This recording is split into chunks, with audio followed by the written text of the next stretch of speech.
Hey guys, so today I figured I'd do a quick little video showing you the process of me doing a water change for both my fish tank and my turtle tank.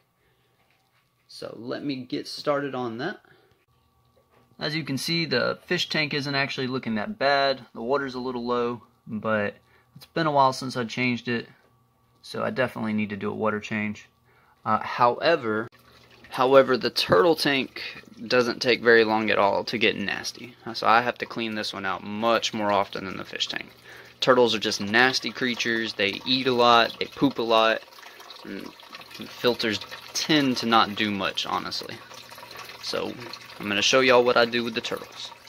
Okay, so for starters, what I do is I have this plastic pool.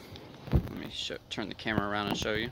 Here's the plastic pool. It's a little dirty, so what I usually do is I rinse it out first before I bring the turtles out here. But basically, I fill it up and let the turtles get some natural sunlight while I go about cleaning up their tank. Let them chill out here for a little while. So let me get this rinsed out and get the water hose filling it up. Alright, I got it rinsed out and I got the water flowing. Now, what I usually do is I bring the pool out here on this little bit of a hill right here so that turtles want to get out of the water, they can by just coming up here on. Alright, so now we're going to get the turtles out of here. Just turn off the light, turn off the filter. I'm going to place them in this little bucket I got right here and take them out to the pool. And then I can just take all this outside, rinse it out, clean it off, and set it back up for them. And I usually try to do the turtle tank first, because it's the one that usually needs it the most. Okay, so now we got the turtles out here. Let's get them into the water. So for starters, we got Turt Turt, the star of the channel. Say hey, Turt Turt. It's actually kind of cool. She's come a long way. She no longer gets scared just when I talk. Now here you go. And now let's get Sheila, who is much bigger. There you go. And that should be enough water in there so we can take the hose out. Okay, so I got their bucket. I got all the rocks taken out of it. Now I just got to clean out all that muck that builds up on the bottom and then clean off all the bricks. Alright, I got the bucket cleaned out just in time, it looks like, because it started to drizzle a little bit. And this is really the only part that I have to do outside, so not bad timing, I suppose. Alright guys, it quit raining. I got the tub cleaned out for them. So now I'm just going to give y'all a little bit of footage of the turtles themselves swimming around in the pool. Got Turt Turt having a good old time over here.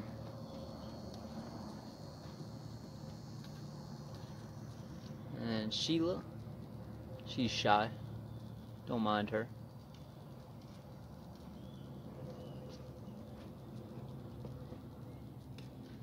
Alrighty. Now I just got to get the tub set back up, get some water in it, and they'll be good to go. Alright, now it's time to clean out my aquarium. I just want to point out this shiner right here is like, he's been around since I first got my turtles. I used to feed Turt Turt and Sheila live minnows sometimes, and he survived, and he kept surviving. So eventually I just moved him into my community tank, and he's just thrived ever since then. He gets along well with everybody. He hangs out with my bala shark right here, as you can see. Swims right over to him. And we got some Corridor catfish on the bottom. Wonder where Emerald's at. Probably hiding in the log over here. And we got my rainbow shark right there. And one of Black Molly.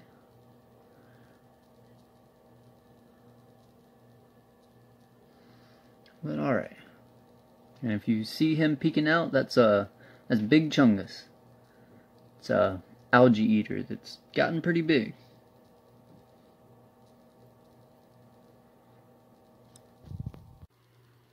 Alright, I got the siphon in the water, drain in the aquarium, draining all the water out into this 5-gallon bucket. Now if you notice, I got a whole bunch of towels on the floor and everything, and that's just because I have a lot of electronics around this area, and I don't want, I don't want anything to leak or get spilled and pour over into it and short circuit something.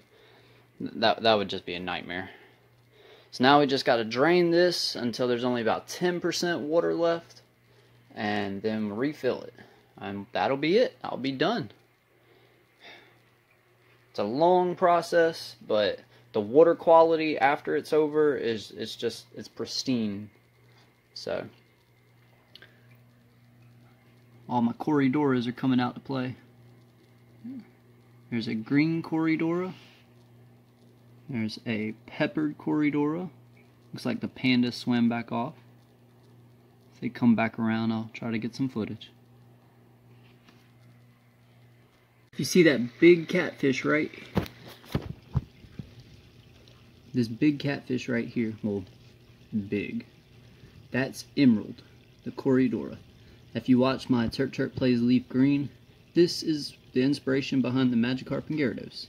I figure since he's got the little whiskers like a Gyarados, it'd be a pretty good name. This is actually one of the oldest fish in my tank, other than that shiner right there. Emerald has been with me since pretty much the beginning. And now I can't get the camera to focus. There we go. Yeah, Emerald has been with me pretty much since the beginning. And there's a panda Cory right there. And there's a peppered Corydora right there. Personally, I love Corydora catfish. They're adorable, and I wish more people kept them. There's like hundreds of different types of them, and they usually don't get much bigger than that, yet they live 16 years. Alrighty, and that does it. We've got the whole water change completed. Filled it back up.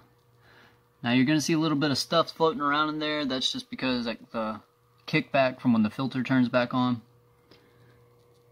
It'll get absorbed and, well, it'll get sucked up, and then it won't be a problem no more.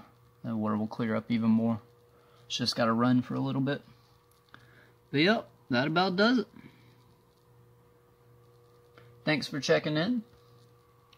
I hope this was an informative video on the process of doing a water change.